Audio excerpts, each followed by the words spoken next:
Hello, my name is Benoit and I'll be going through the VFX 301 course, Class 1. We'll be doing a shot from start to finish. As you have seen in the intro video, there's going to be a town put in here that's going to be destroyed by a massive tornado. So I'm going to be doing the match move and layout parts. The match move will be done in 3D Equalizer 4 and the layout in Maya 2015. We'll be helped by Google Earth as well, so make sure you have that. The reason for this is that we've been provided location information of where this was shot. As you can see, we can see the mountain on the left, screen left, and on the background, and the road here with the fields. So this will provide us with accurate measurements so that we can recreate real-life lighting and effects for more realism. So you'll have been provided some starting files, which are the following: undistorted plate, distorted plate, and a 2K lens grid. Let's start. I'll open a fresh new 3D equalizer. So we'll be working a bit like in a professional VFX environment. So usually you set your shot and you have like a template for shot settings and for file organization. So we're going to use Maya to organize our files. If you open Maya and then go to Files, Set Project, you can set it to the project you want to. I've set it to fxphd, VFX 301, and my initials, BTS. But set it however you like. And then once you've done that, make sure you go to Project Window and click Accept. That will create a template with all these folders put properly in the right place. And then you can go to that location in your browser, and it'll be nice and clean. You can see where we're going to put our scenes over here, if you have any scripts that are specific for the shot, etc., etc. So we're going to create our own directories. So if you go ahead and create a scan folder, this is where we're going to be putting our distort plate and our undistort plate. So drag them along. And we're also going to create a track folder to put our tracking files.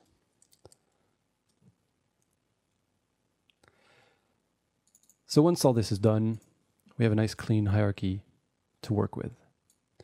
Let's get back into 3D Equalizer and start our work here. So let's get started in 3D. I won't be explaining too much 3D Equalizer in detail. There are many other courses that are available that are really good. But I'll explain as much as I can that's needed for this shot. So let's start by opening the attribute editor.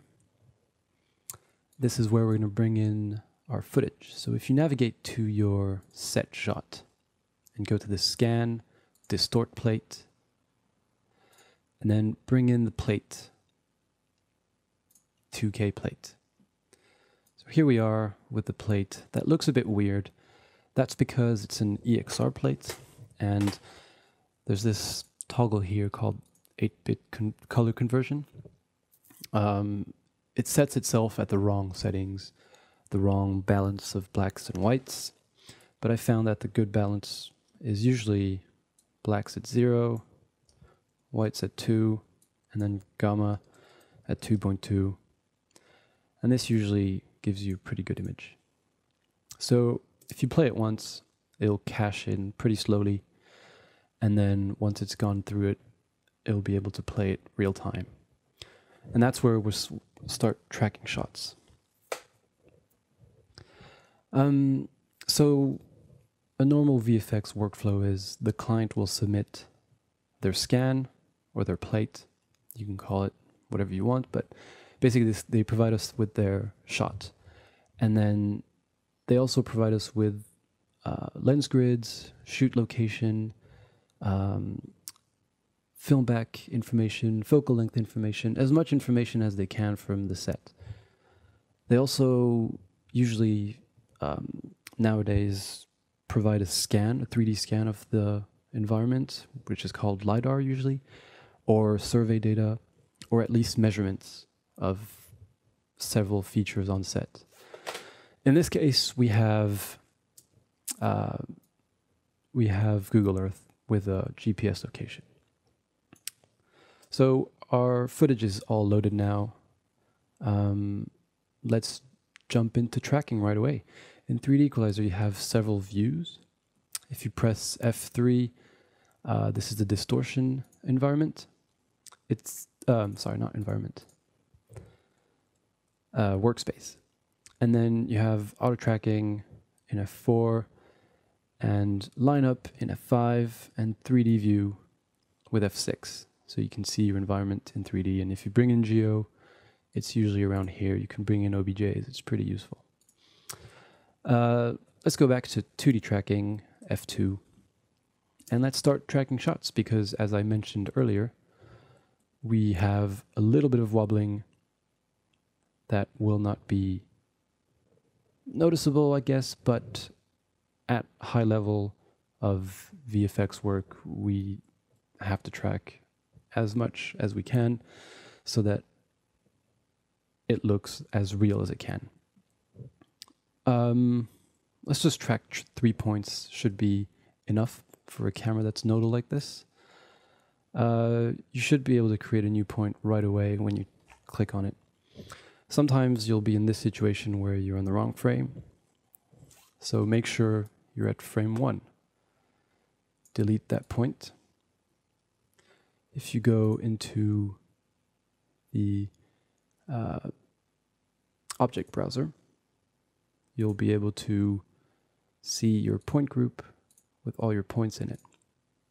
And this is what we need to delete right now. Yes, delete.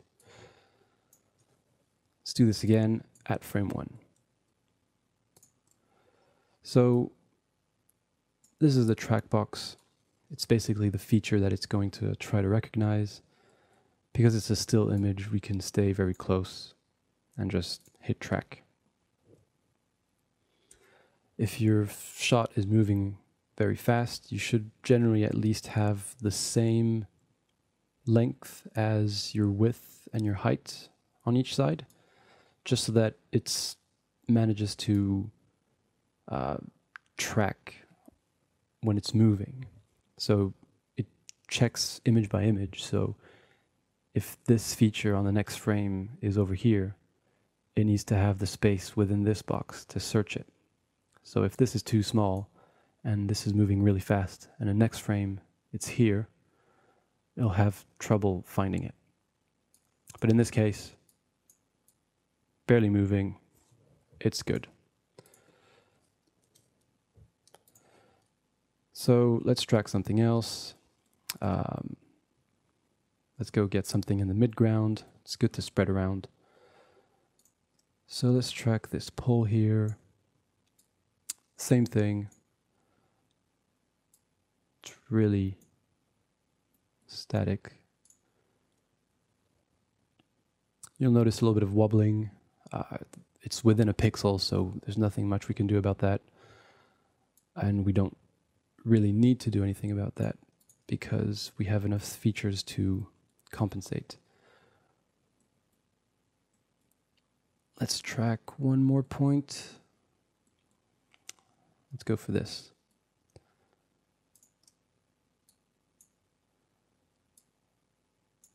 Just going to wrap around it. And we're going to track it.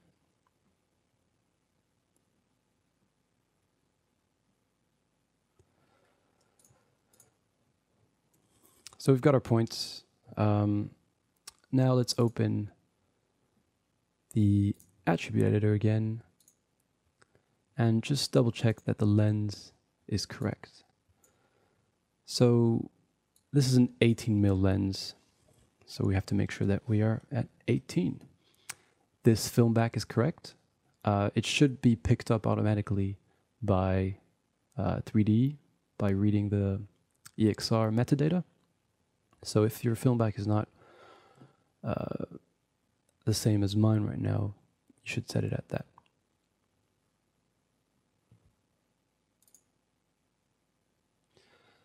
So now that we've tracked our points, we should try to solve the distortion now. And for that, we'll bring in the lens grid that we have in the scan folder.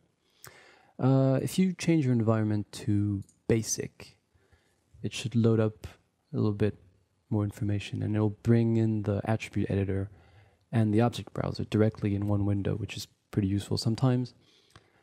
And if you go to Edit, Add Reference Camera,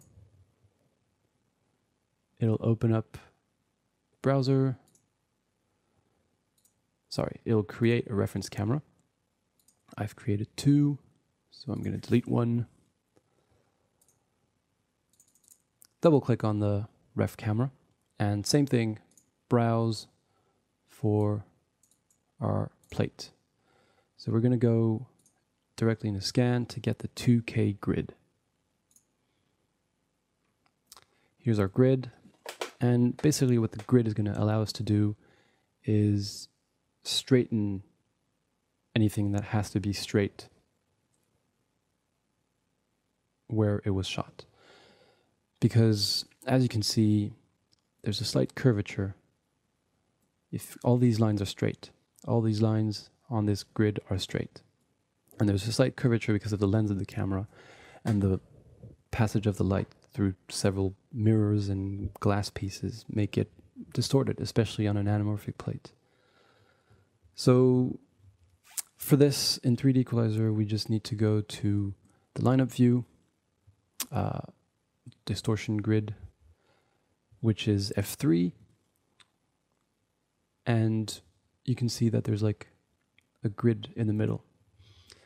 There's a pretty simple way to track this and to create a distortion.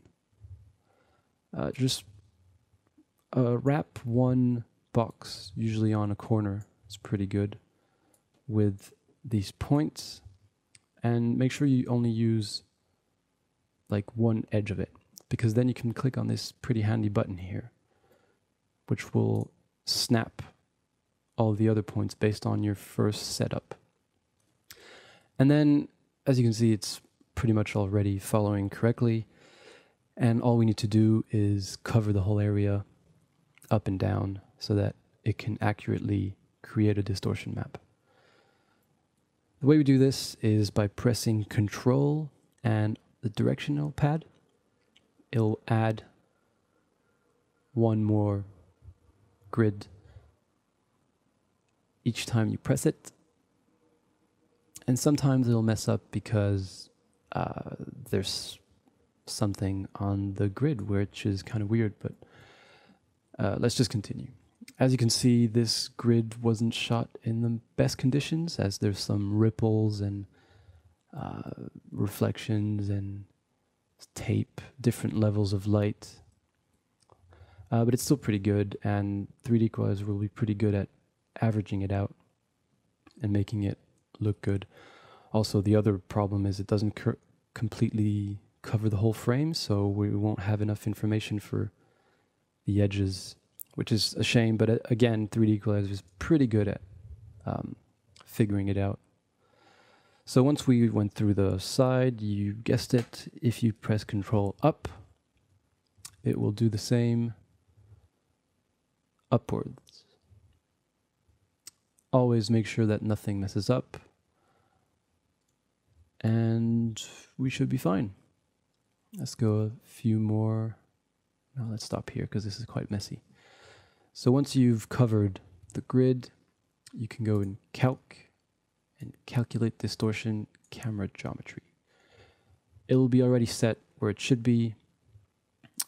Distortion degree, cortex degree. Keep these on, and calc lens parameters. It'll have set itself at the lowest deviation it can find. This is fine set your parameters, and close. And then once you're in here, you can click on this undistort toggle to see the result. So as you can see, it's bowing on each corner and side because it's straightened all these lines. And this, as a ref camera, affects the plate too. So if you go back on the plate, I just double clicked here, and you toggle the undistort, everything is straightened out as well. And you start to notice how it was not that straight in the beginning. Like this line, if you kind of see, it's kind of bowing towards us at the end. Same for this one. Yeah, that's pretty good. So once we have our distortion and we have our points tracked, we can calculate the camera. And to do that, you can either go to Calc and calc all from scratch, or you can press Alt-C. And that'll bring up this window. Sometimes you'll get this error that there's no root frames available. This is because there's not enough information. And 3D Equalizer is asking for more information to track this point, this plate. In this case, we don't need more information because it's a static camera. It's just shaking a little bit.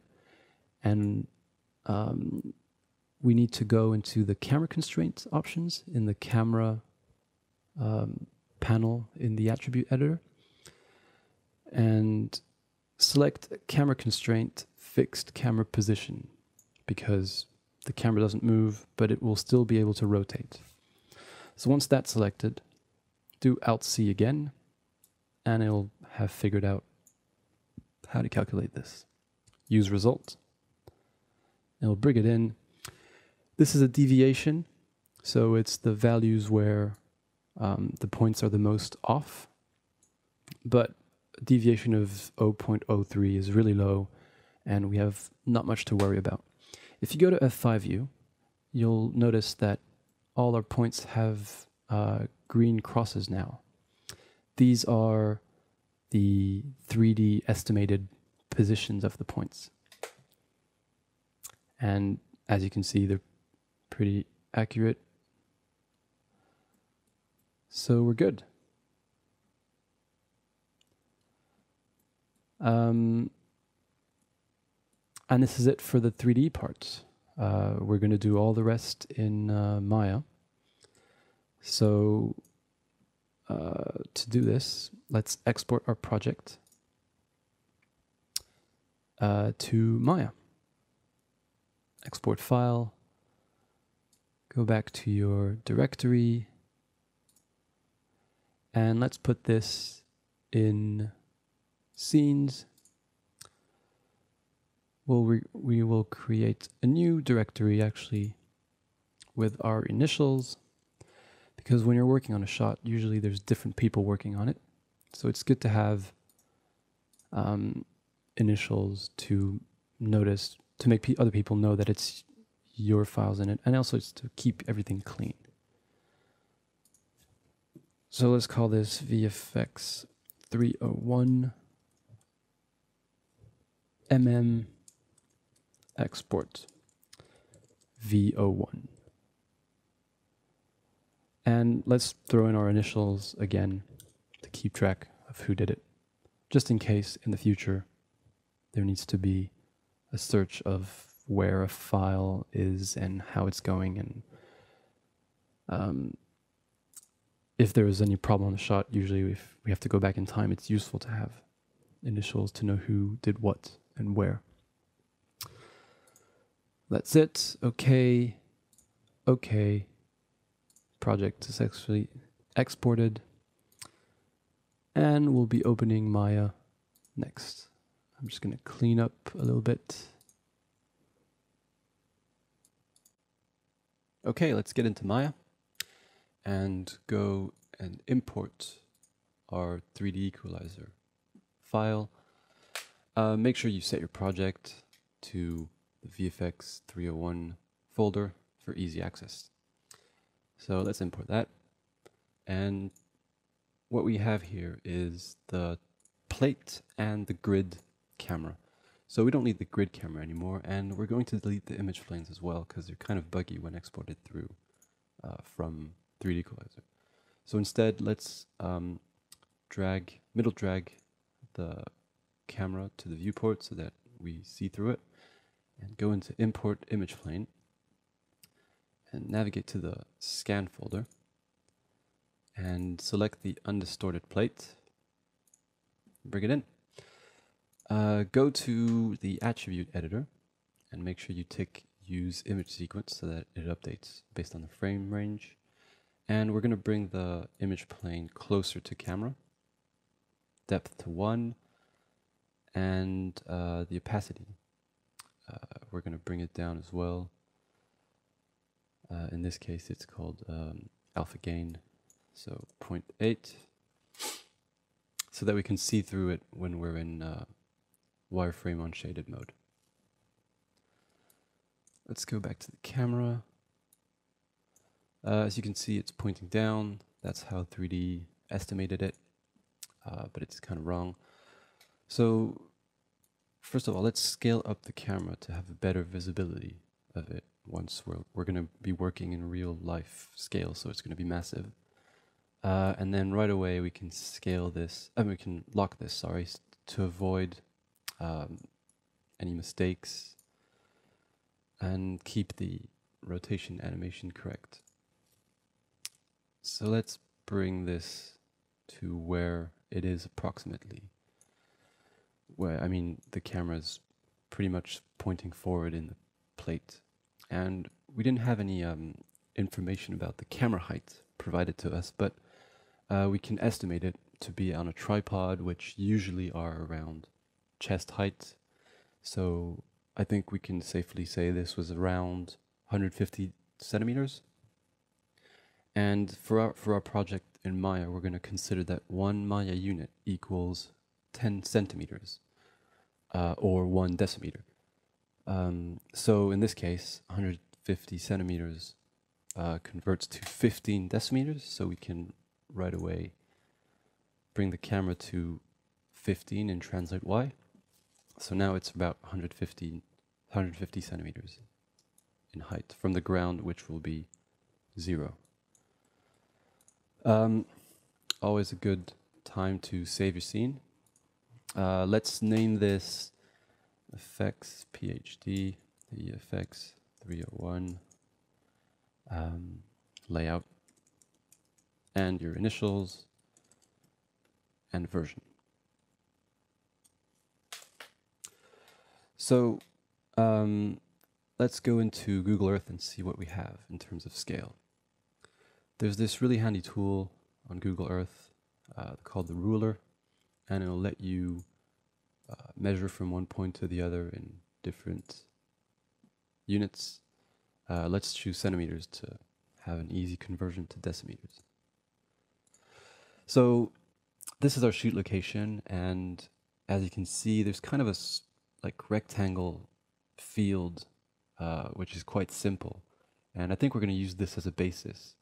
Google Earth is just going to be a scale base. We're not going to recreate this environment perfectly. We're just going to be inspired by the measurements so that we can create something that is in scale correct, so that when stuff happens, like trees fly or stuff explodes, they explode far enough from camera, which will make it look more realistic. So let's measure the length of this road. If you just click once and then click at your destination, and we have 103,000 centimeters. Let's round it up to 100,000 to keep things simple. So 10,000 decimeters for our length, and let's just create this square here. This will be 83. Let's bring this down to 80,000, just for simplicity's sake again. So 10,000 by 8,000 decimeters. I think then we'll create another patch of geo for the hill and maybe extend this back based on what we need. So let's get back into Maya and start creating a plane. I'd suggest unticking interactive creation so that when we create our plane, it will be at accurate scales. And then we can go into the inputs and just type in whatever values we want. So the width, we said 8,000 decimeters and 10,000 for the length, or the height in this case. And here we go.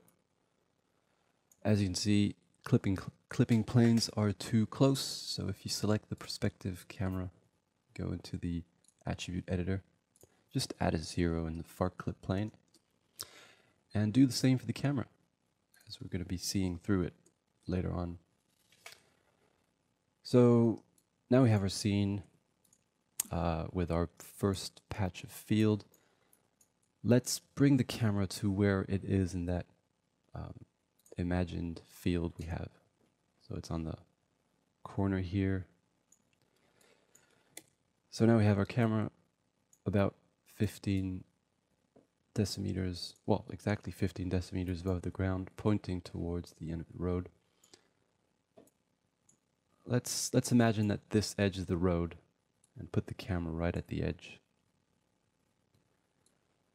And let's switch our viewport to something more manageable, maybe 3 planes split right. So that we have our outliner here and our plate here. So if you tick on wireframe unshaded and maybe create a group, display layer, sorry, and change it to a color, that way we can see through and kind of know where we are. So let's start rotating this to where the camera is approximately. Let's bring it closer to the edge. And let's try to replicate this line here with this one.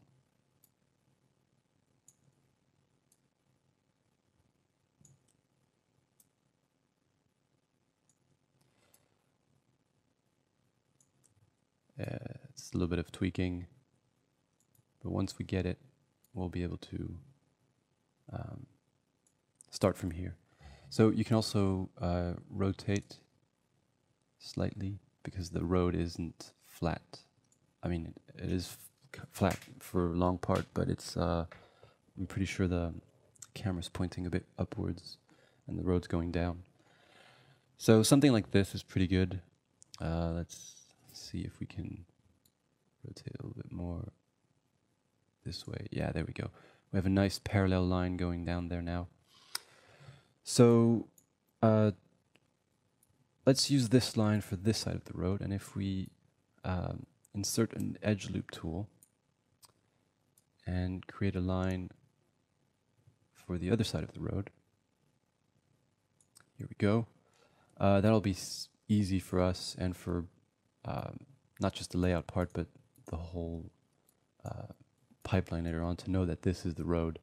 We don't need to create a separate piece of geo. If there's a line, we know it's there, and if we need to have a separate piece of geo, we can just create it from this selection later on. At least it's here, and it's in one piece of geo, which is easier. So let's add another edge loop tool here just to know if our general orientation is correct. Maybe another one in mid-distance here. Yeah. All right. So here we are for the first part. Control S is always a good idea. Now let's tweak this geo and make it match into the landscape here. So first thing we can notice is that the road goes back up around the end.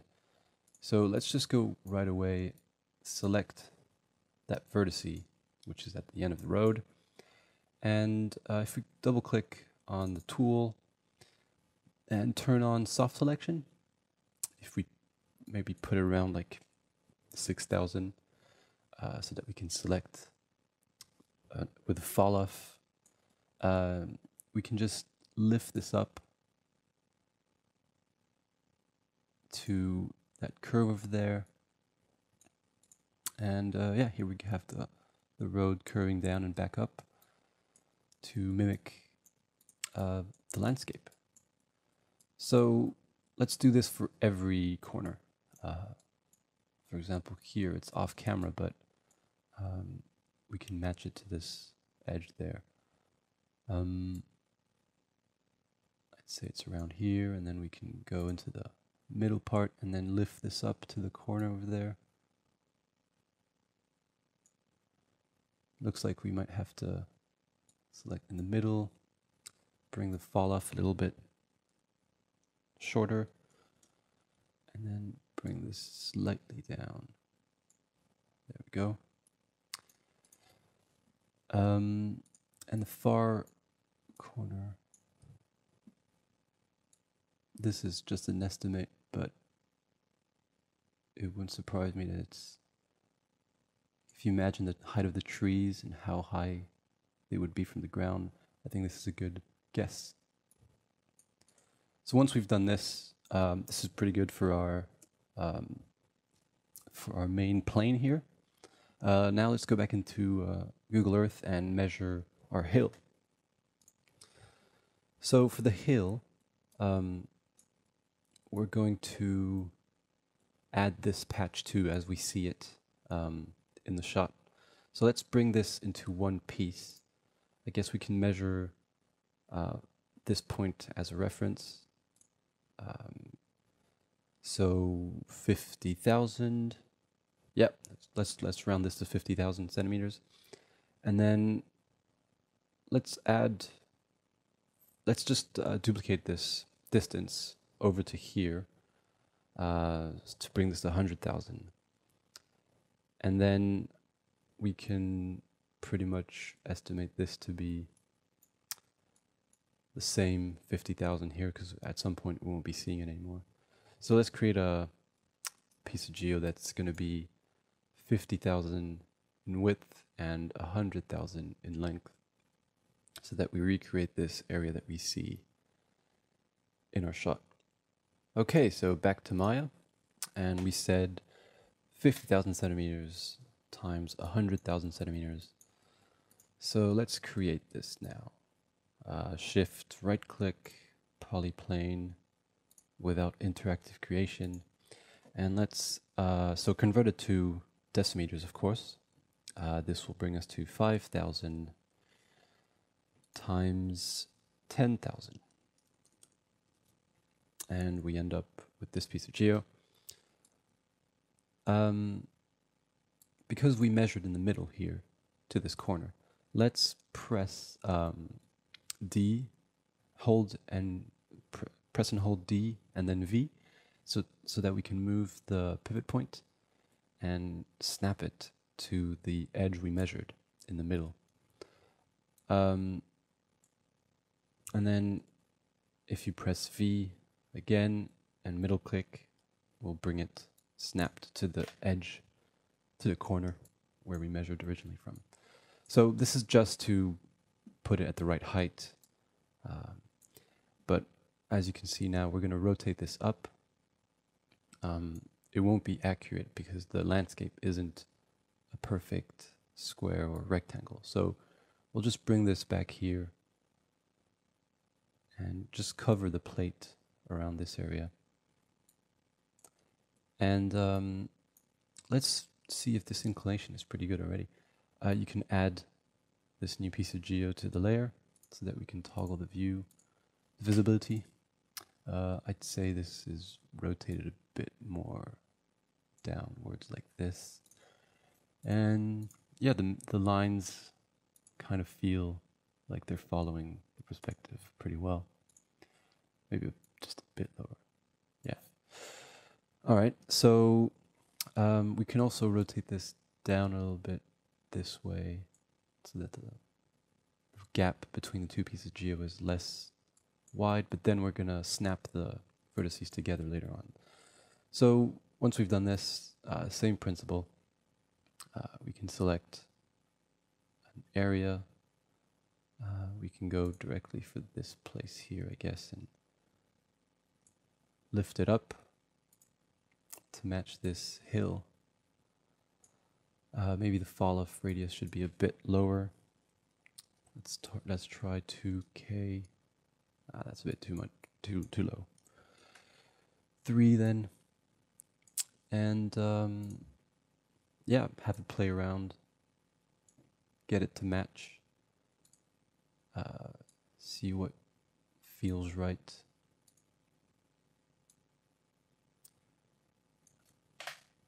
This part here seems like it should be much lower, so let's just select everything and bring it lower.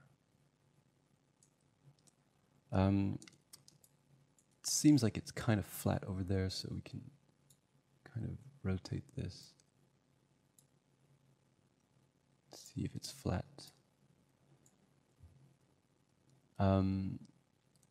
Yeah, let's bring this down. That looks pretty good. It's a good idea to maybe go over the plate's elements so that the geo covers everything, just in case we need to reproject this hill onto this later on, if we're cleaning up something else on the plate. It's good to have geo to reproject, and if we're reprojecting, we don't want to have cutoffs, because the reprojection will be cut off. There we go. So let's see this a little bit bigger. Let's correct these gaps here. To do that, let's just simply, because there's almost the same amount of edges and vertices, let's just snap these together.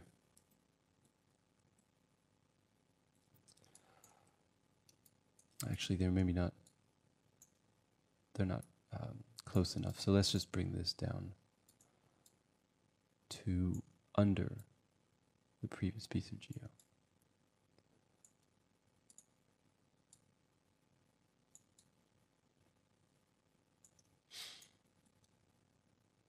All right. Now let's see what we can add. I think we can add a little bit of geo on the side here. For this, let's go to edge selection mode and maybe select the whole length. For this, we're going to remove soft select and double click, select one side, and if you double click the other side while selecting shift, it's going to select the whole length in between, and then you can shift right click and extrude the edge. So we don't need to go that far, just up until the trees around here, so that it covers it a little bit. And you probably can extend it in the far end as well, just in case we need ground for the arrival of the tornado. It's the same thing, extrude the edge. Maybe keep the topology sort of the same. So once you've extruded and use this tool to extend the extrude, if you press G, it will repeat the extrude, or the last action, any action you do. Just do it a few times. It's invisible in the viewport, but it's just in case we want to start the tornado there. See how we feel once we get into that point of the shot. And it's a good reflex to have sometimes when you're working with clients that change their minds a lot. So this, I noticed this was a bit too high here, so let's turn off soft select again. Maybe bring it a little bit lower and bring this down. All right.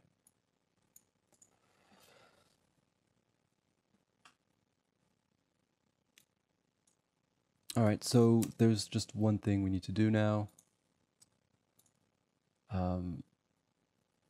This hill over here, as we see in Google Earth, is really far away, so realistically the tornado should not affect it.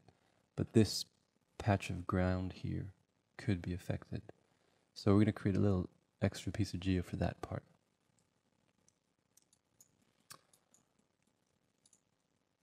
But if we can extrude this, we'll continue this. Let's create a new piece of geo. New plane.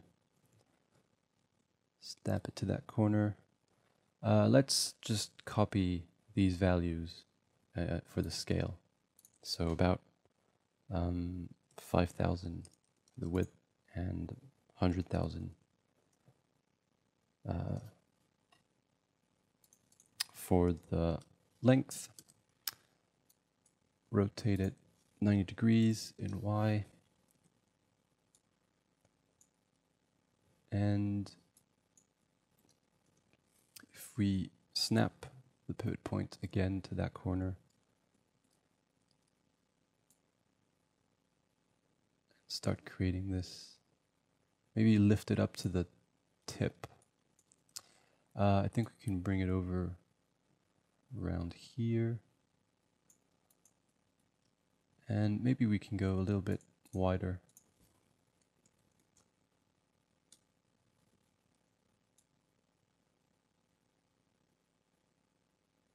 Yeah, that'll be good. And then if we just bring the original point a bit lower than the lowest point here, and then rotate it back up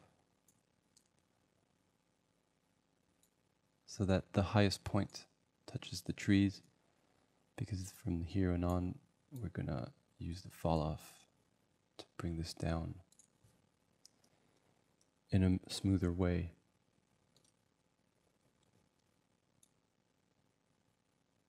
It's a bit too much. Let's bring it down to 5, 3.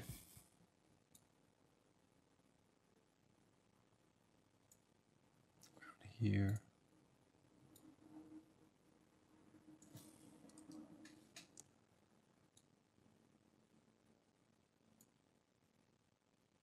All right.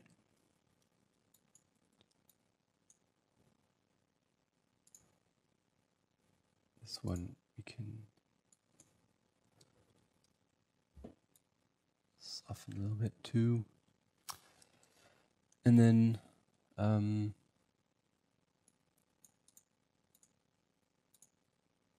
for the rest, it's about right, going right over the edge.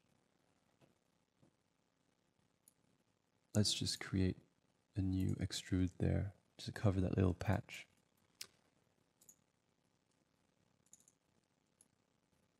Extrude. Yeah, that's enough. And maybe bring the corner down just a notch.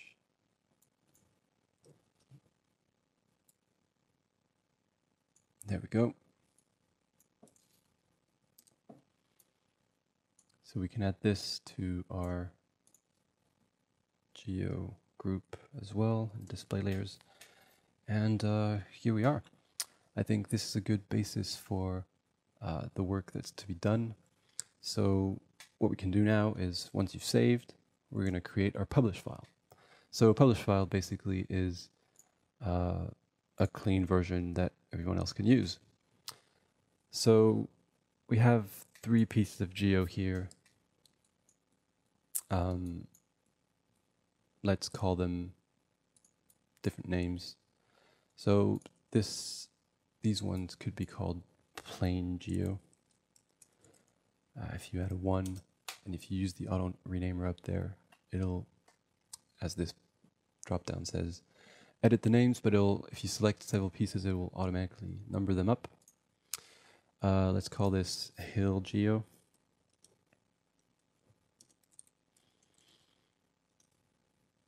And let's group all these under a geo group. Another thing we have to make sure is that everything has transforms at 0. So freeze transformation of all your geo, and then bring the group into the scene so that everything is in one package. Actually, one good thing we could do is bring the center of the scene to,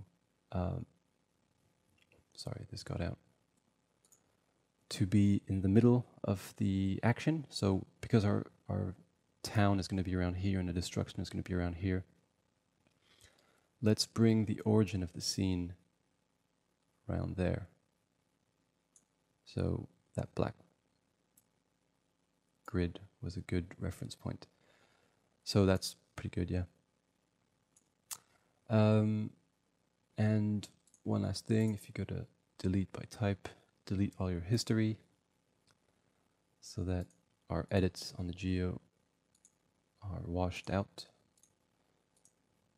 We can delete this point group because we don't really need it, as it's just a static camera. The points don't really represent correct depth.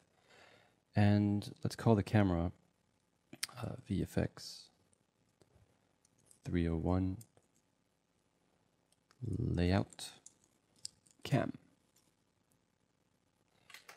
And now we're going to save this scene.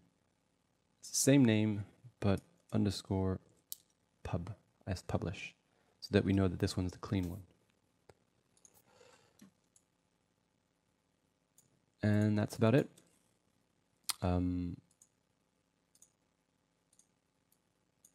Thank you for listening. Looking forward to see what you can come up with this scene.